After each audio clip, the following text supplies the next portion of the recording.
the stallion manager here for many years. Doesn't work here at the moment. He actually has his own stud farm at the Castle Road. Oh. Yeah. But his brother works here. Yeah. Michael, but Michael isn't. He's actually over with the stallions that are quarantining at the moment. Right. But or he's supposed to be. He might be here at the moment. We haven't seen him anyway. But Michael Lehman's brother works here at the moment in the stallion. Yeah. But yeah, I think it's a nice little quirk again to the statue. Yeah. It's a lovely statue. Eamon worked here for many a year, and now lives still around, and he runs his own stud farm now.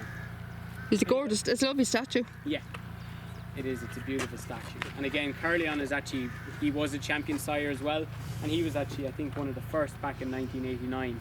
He started off that run of form that you see today in Coolmore. God, it's very warm today. It's beautiful. Any questions?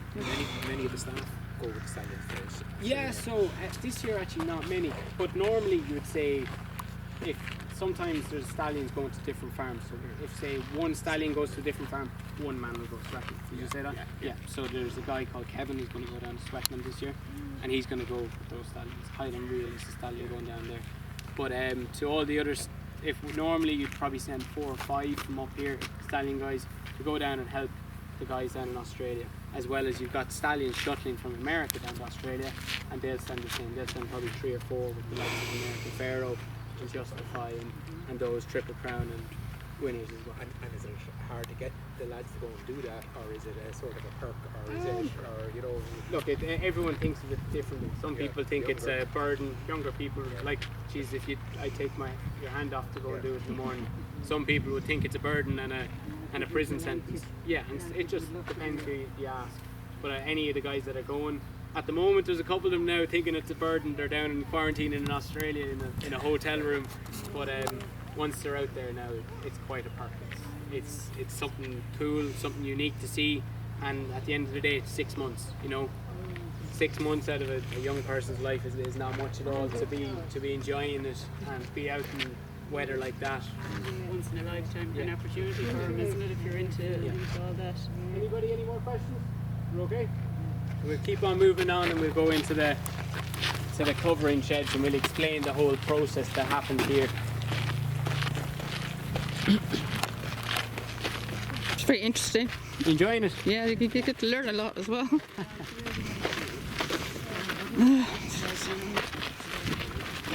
God, it could. Come in and top these paddocks for us one of these days. Would we be able to come here to visit if we made an appointment? See, that's why we're doing the tours. So we're doing the tours of that people can come in and visit. Yeah.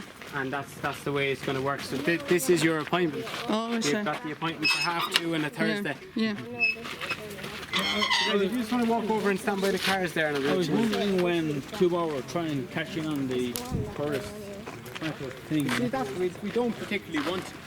Like, there's no point in us cashing in. There's no, as you've seen with Galileo, there's no need for it. There's no need for it. We're more than happy to show people around the farm, and we want people to enjoy it. It's just like sell out to the horses as well. Yeah, there's so many people.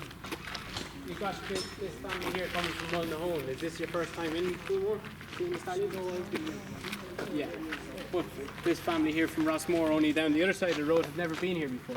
Some people can look at this place and you can drive by it 20,000 times in a year, and it's like an iron curtain. You don't get in to see it. You don't know what's going on behind closed doors, a lot of people would say, especially what's happening out with the scandals at the moment. But there's nothing untoward going on in here behind closed doors. It's just a normal working stud farm, so why not show it off? And it's beautiful, so why don't we let the public come in and look at it? So if you're interested in horses, it's ideal. It's beautiful, and even if you're not, it's a lovely walk, isn't it? Yeah, fabulous day. Something to do. So anybody this lady was looking for a toilet, weren't you? We'll bring you in around here and we'll get it. Bring you in.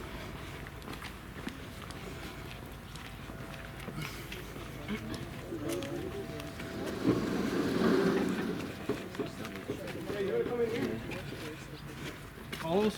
Yeah, all.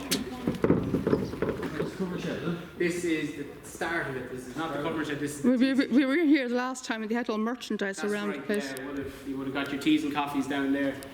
So if anyone's looking for the toilet, there's the door down here, straight in. ladies are on the right and then the gents are on the left. Camilla. Anybody else looking for a bathroom? We're all okay? These are great photographs, by the way. Yeah, they're fabulous. Magnificent, yeah. So you saw Camelot earlier on today. Yeah. Fastnet Rock is going to Australia. Master Craftsman is down in Cork and Castle High. And Saxon Warrior is going to Australia. these are more stables in here, are they? Yeah, so I'll explain what these were for now in a minute. Phone's not stopping. Sorry. So, when you guys, we'll all say now, we won the lotto. We've won the lotto here today. We've got 600,000 say we're going to Galileo. Takes a photograph of the Still pictures. alive and we've got a mare to go to. So what's the process? What do we do with your mare when she arrives? So pretty much we'll say, you've your stud farm out in Rossmore, we're all after winning the lotto and this lady's minding the horse for us. You bring the horse here in the morning and you park her up out there in the bays. One of us comes out. So I'll come out to her, I'll take her off the box for you and I'll go, who's this mare for? And you'll go, she's to be covered by Galileo, and we'll take her off the box and I will walk her into here. So we'll normally walk her through. These are all mares' boxes? No, that's for where the teaser would be. Oh, okay. So I'll explain that in a second. So the teaser would be in that stable there. As I said, I walk the mare in through these doors here and I would stand her in around here with her head facing this way. The teaser is then brought out. What is the teaser supposed to do? He checks that the mare is in season. So by checking that the mare is in season, we know that she's ready to be covered. If a mare is not in season, it means she's either ovulated or she's not ready to be covered. So it's, first off, there's no point in covering the mare because she won't go and foal.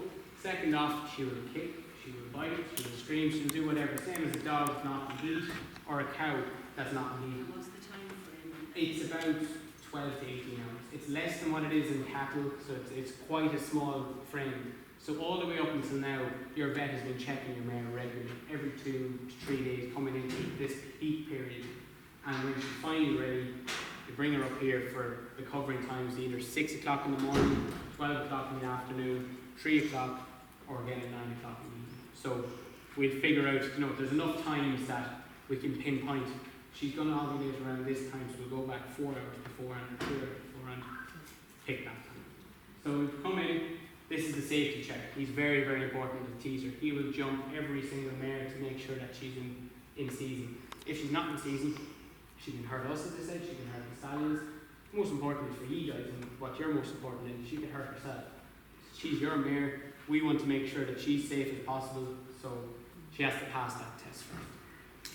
Mare's is easy. She passed that test, we go into the room here behind you. So if you want to go in either side there, guys, if you want to go in there to the left, or if you want to go in here to the right, doesn't matter, we're going to get to the same spot. Then, you bring them and you're here. These are the next check that you do with the mare. So your mare must come here with a couple of things. She must come here with her passport, so we can check that it is your mare. So we're not going to cover, say you might have 2 mares. The mare that you're bringing up here today is going to Galileo, and then you might have a daughter of Galileo. So what happens if you bring the wrong mare, and you're covering the daughter of Galileo with Galileo? It doesn't work out. So that's why we must check that it's the right mare. How do we do that? Passport, we can use the markings, or we can use this thing behind you here. A lot of people with dogs might have noticed that when they go to the vet. It's microchip reader. So all horses have microchips now across the world. In America they used to have lip tattoos, not anymore, it's quite gruesome. But that's how they used to identify them. But here in the EU, every horse has a microchip. Same then in Australia, and now same in America. So we can check that the mare is the right mare with that. And she also must come with a couple of swabs, a CEM and an EVA swab. They are both, so we call them STDs in horses, but they're highly, so one is called contagious equine metritis and the other one is equine herpes virus. So very contagious, and it spreads to the stallions and spread like wildfire through. There's probably 3,500 to 4,000 mares walk through these doors each year.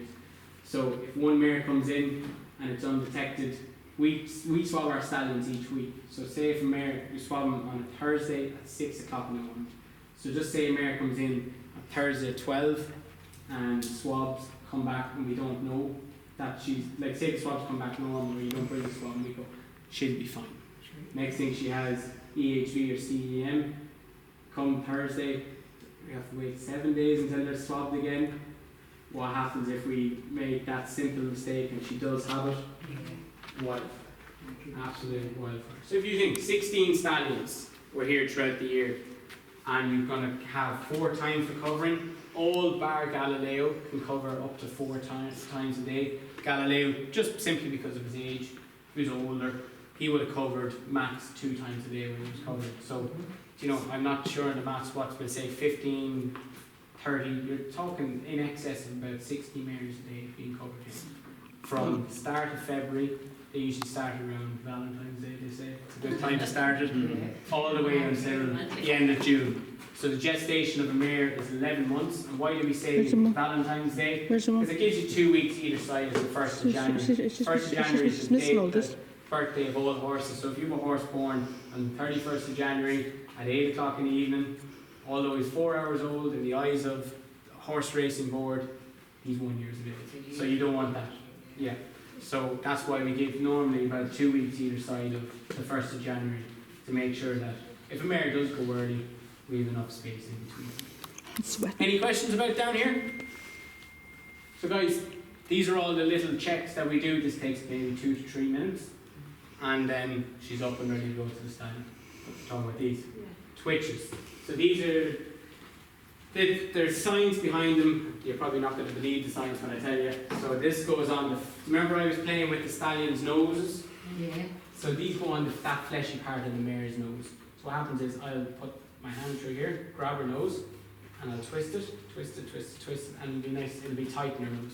Now what this does, it allows her it makes her stand still. It's like a wee little pinch, but it releases endorphins in her body to make her accept the stallion even more. So that's what it does. It gives her a little pinch, allows us to have more control of the mare, but the science behind it is it releases endorphins and allows her to relax and to take to the stallion. Why do we have so many, you ask? Biosecurity. Biosecurity. So these are like toothbrushes. So if you have a disease in Castle Hyde, and a Castle Hyde mare comes up here, we can take the Castle Hyde twitch, put it on a Castle Hyde mare, and then the next mare that comes in, we know that we're not going to spread whatever disease is down Castle Hyde to a different farm. So again, think of it as a toothbrush. You're not going to share your toothbrush with anyone else but maybe your family. So you keep whatever disease or whatever problems are in that tight net. We're ready to move on up to the covering shed then? So we'll head on up then. Here's your mum. Did everyone get the bathroom? Yep. We're all okay? Yep.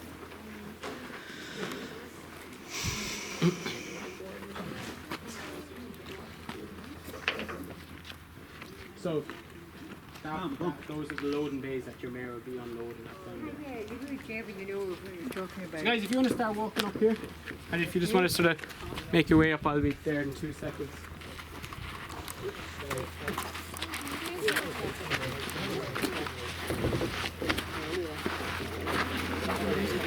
Could you guys have some of them?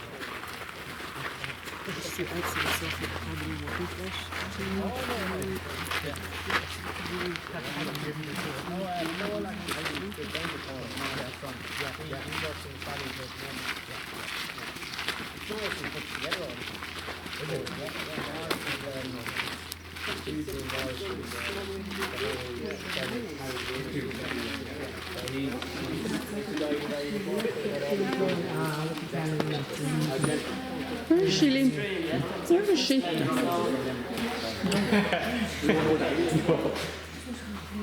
So again guys, you can see the different stallions on the board. You've seen Australia. Church is going to Australia itself. 14 Galileos are no longer with us. Sogn and Eagles. Highland Reel is going to Australia. He's actually going, remember we talked about Robert Sangster? He's going to their son's farm in Swetland. So it's just outside, I think it's Sydney, isn't it? That it's outside. But it's in Australia, but he's not going to Coolmore, Australia, he's going somewhere else. And Circus Maximus is actually going to New Zealand. So every year, this is the covering shed itself, but there's a couple of other little things in here that are important. Every week, every Thursday, we wear stallions. Just want to get out the stand on it. It's a weight bridge. You see here? this also, it's a wash bay and a weigh bridge, so I'm a bit lighter So than the a couple of the stallions stallions cover with here, the mares. but we weigh them every week. Why do we weigh them every week? To make sure that they're not gaining or losing too much weight. So, you know, there's a lot of things that can be of a factor before a disease comes in, or not a disease, even just a flu or some. You know, you might start to lose weight, you might start to gain weight, and what will be another one? There's one other. They might be drinking water. So why do I say not drinking water? We fill up, like you do with your dog at home or your cat, we fill up their water troughs every day by hand. So we're able to see that they're drinking enough water. If the horse is gaining too much weight, we'll increase their exercise load. If they're losing too much weight, we'll increase the amount of feed that we give them. So that's why we weigh the horses each week, to make sure that everything is running as smooth as possible. Because they have to be at the fit of their health to do what they do. Now, some people might laugh and say they have to be fit of their health to cover each day, but without to be as fertile as possible, we have to be as healthy as possible. That's why we have to do it. So if you want to follow me this way, we'll get on to the nitty-gritty stuff then. And again, they are 2 wash days as well, so after the standing their exercise. Did you get some we got in Australia as well? That's where they go for their shower. So we have 2 stallion sheds. Why 2? For efficiency. So if there's a stallion a bit slower in here, we can move on and get a couple done while the other guy is being a bit slow. So you want to follow me this way?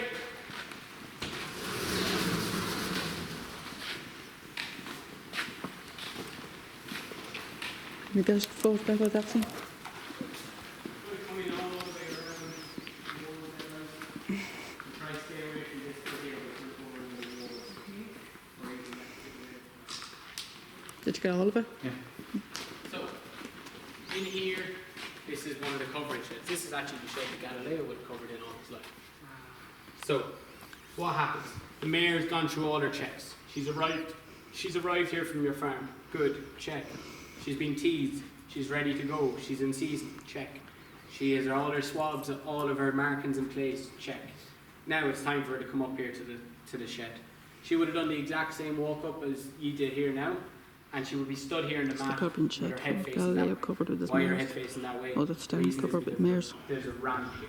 So The some of famous the coffin stallions shed. you've seen are small, Well, the some lake of them alley are big. covered. Some of the mares can be quite tall. So there's a smaller stallion and a bigger mare, a bit of a lift, Sad as a well. bit of support It's, for him, and it just allows him to not overextend himself and not hurt himself, as well as not hurt the mare. What are these? What am I holding in my hand? These go on the hind leg of the mare, on her feet, of course, and they act like a boxing glove. So obviously we don't want her to kick, we don't want her to be in any stress or duress, but sometimes nature just, there's nothing we can do. So these act like a boxing glove. Instead of taking a punch with a bare knuckle to my nose, which will probably break my nose, with a boxing glove, still going to hurt, but it might protect my nose from being broken. So as you can imagine, the stallion is in quite a precarious position. So if the mare goes to kick him, instead of breaking a rib, he might just feel a bit winded and a bit sorry for himself. A couple of minutes later, he's okay to go again. So it's all for protection and for safety. Now in here, for the humans, of course there has to be health and safety as well. So there's 4 guys in here at any one time, 2 at the head of the mare, 1 job I'll talk about in a minute, and 1 guy holding the stallion. Now the job that I want to talk about now, it's quite a hard thing to explain, but it's the most important job in here. It's called checking the pulse. So what he has to do is make sure that the stallion has inseminated the mare and has done what he's supposed to do. So he checks the pulse as it says in the tin. So pretty much very important job, but there's no point you coming up here and that not being done and we're guessing saying, yeah, I think he did it, you know. So it has to, this is a very meticulous process, and we are very OTT in everything we do. 99.9% of mares are not going to kick, but it's the one that we want to stop. 99.9% of guys, when they come up here, don't get hurt. But as you see outside, we all wear helmets, we all wear back protectors for that 0.1%. Better to be safe, it's better to prevent than to cure. And that's why we do it. Same with all the checks that we do with the mares. Better to have stop the mare there, and it might be a bit of a nuisance, you have to go home that day with no covering, but isn't it a lot better than it not being the right cover, or as I said, the wrong mare, or someone getting hurt. So that's why we do that. After that, you can let your imaginations run wild about what goes on in here, but it's quite a simple process after that. But it runs like a conveyor belt. It has to run like clockwork, and that's why we try to be the best in the world at it, by doing that and making it a very efficient process, both for the stallion, the mare, less stress, but also for you guys, as in we're not holding you up, because if you're bringing one mare up here, by right you probably have 10, maybe 5, maybe 2 more mares at home. And have you had any high-strung stallions in here? Have you had any high-strung stallions in here? A lot of them are. Most stallions when they're coming down here are pretty excited, so they can be very highly strung. Which ones did you have difficulty with? Camelot would be quite difficult. You'd always be skiing coming down here in a cold morning with him. But he gets quite excited coming down here. Yates is another guy.